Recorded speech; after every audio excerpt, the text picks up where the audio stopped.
What's going on, guys? It's Unknown Player here, and today I'm going to talk about absolutely everything that's been going down recently in Destiny, which has been building the Rise of Iron hype. There's a bunch of new exotic stuff, there's been secrets found in the recent update, new items, leaks, and this video is going to be packed with a bunch of stuff that's been found and everything recently that's been surrounding Destiny, the update, and of course some Rise of Iron news as well.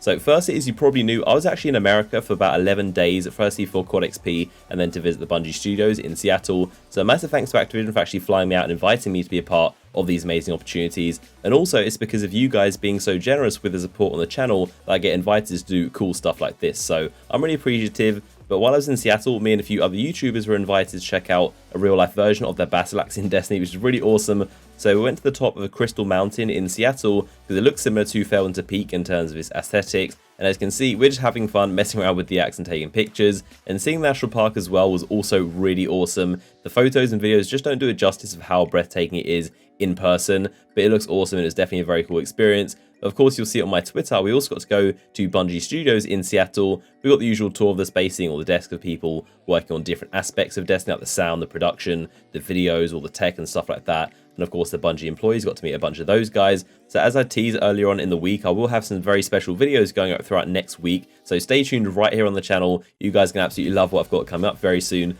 You can probably guess what it is, but I can't wait to share it with you guys. But let's move on and talk about what's been going on with Destiny and some pretty crazy stuff.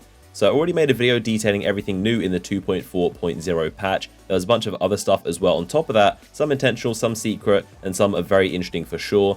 The first thing that almost everyone is noticing is this grainy effect that's going on. I noticed this at Gamescom. Every single build of Rise of Iron that I've played myself, it has this grainy effect on it, so I'm not sure if this is intentional. If you're playing the latest build of Destiny, you will notice a grainy effect, especially in the menus as well. It's not as crystal clear as it was before, and it's like this kind of like hazy effect going on the screen. Now, Bungie did say this was being looked into, and they're investigating what's causing this, so it does seem like maybe it isn't intentional, but it has been on every single build I've played. But either way, Bungie are looking into it.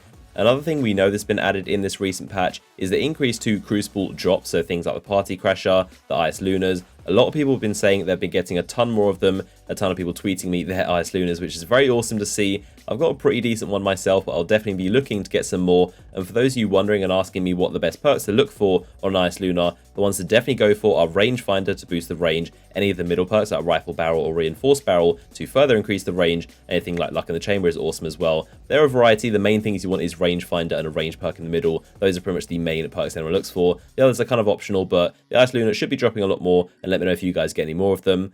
Now, something else that was in that 2.40 patch that wasn't actually in the Bungie patch notes, they accidentally left it off. It wasn't intentional, it wasn't a stealth nerf. They forgot to put it in the patch notes, and this was a nerf to shoulder charge.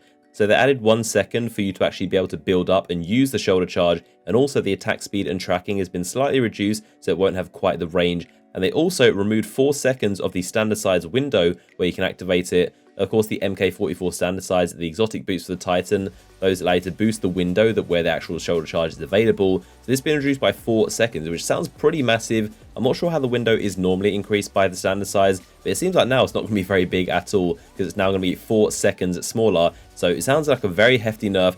I'm not sure how the standard sides are going to actually boost the shoulder charge window now, but it doesn't sound like it's going to be very effective, so that's interesting for sure. The shoulder charge has definitely got quite a bit of a nerf. And they said the reason they did this is because of the Yolda artifact that's coming in Rise of Iron. That of course removes the sprint cooldown, so if you combine that with shoulder charge, it's quite a lethal combination. Apparently in playtest it was very overpowered, so that's why they've done it. Now, one really random thing is that you can now walk on this tower ledge, this little bit kind of protruding from the edge. You can now walk on it. They've removed the death barrier. Not sure at all why they've done this, but someone at Bungie has clearly gone through and removed the death barrier and moved it. Before this patch, you would always die if you stood here, so no idea why they did this, but there you go, that's a thing. I guess it'll be really useful for hide and seek if you want to play that. There are also 4 new shaders in the kiosk, as you can see right here. Nothing too crazy, I'm not really a fan of any of them too much. They're pretty ordinary and pretty weird colors, so let me know if you guys like any of them, but I'm not personally a fan of either of them.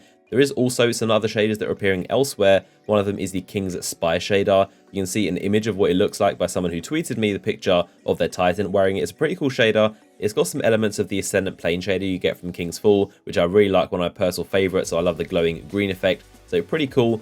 Something else that was pretty big in this patch that was snuck in there, and not sure if it was intentional or not, was of course the all new ornaments that you can preview on the weapons in the kiosk. I'm sure most of you guys already know about this. I wasn't able to cover it when I was in America, but for any of you that don't know, you can actually see the ornaments on some available exotics. Let me know which one is your favorite. I think mine has got to be the special ops one for the Midar. Absolutely love the blacked out carbon fiber look, and it also adds this flashlight on the end of the weapon, which is a pretty cool feature. As I've mentioned before, this black one for the Hawk Moon makes the weapon light on fire like Zen Meteor when one of the luck in the chamber rounds go off. So I'm hoping / expecting there are more exotics with these cool visual effects, not just the weapon skins on top. And I can't imagine they only do it for just this Hawk Moon, so I want to see what else there is for those are some of the ornaments.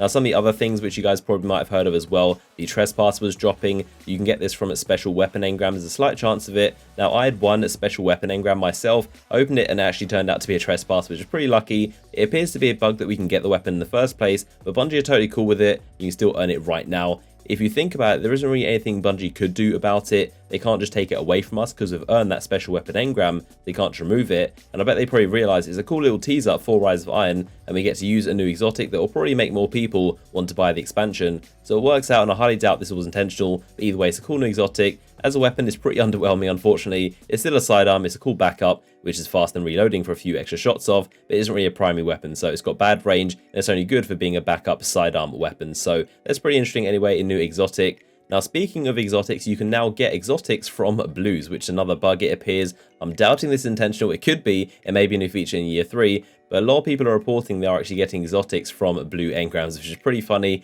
And a fun fact about Vanilla of Destiny in 2014, you could actually get blues from legendaries. That was actually a feature. It was only until a patch that I believe also patched the loot cave, they made it so you can only get legendaries from legendary engrams. It's pretty funny how you can now get exotics from blues. I'm not sure if it's a bug or not, whether it's intentional.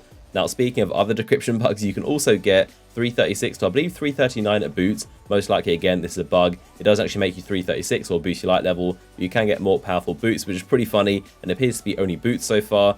You can see a bunch of images that are from my Twitter followers, which I really appreciate all you guys tweeting me this stuff. I was actually in Seattle in my hotel, going to a Bungie Mixer event, and me and more console were just stood there looking at all the crazy stuff you guys are finding. So it's really cool to see that if anything goes down, you guys are all sharing your experiences. If you aren't already following me on Twitter, make sure you do so, and you can keep up to date with me and my videos throughout this expansion. And I try my best to like or reply to anyone that tweets me over there. So my Twitter is in the description if you want to follow me.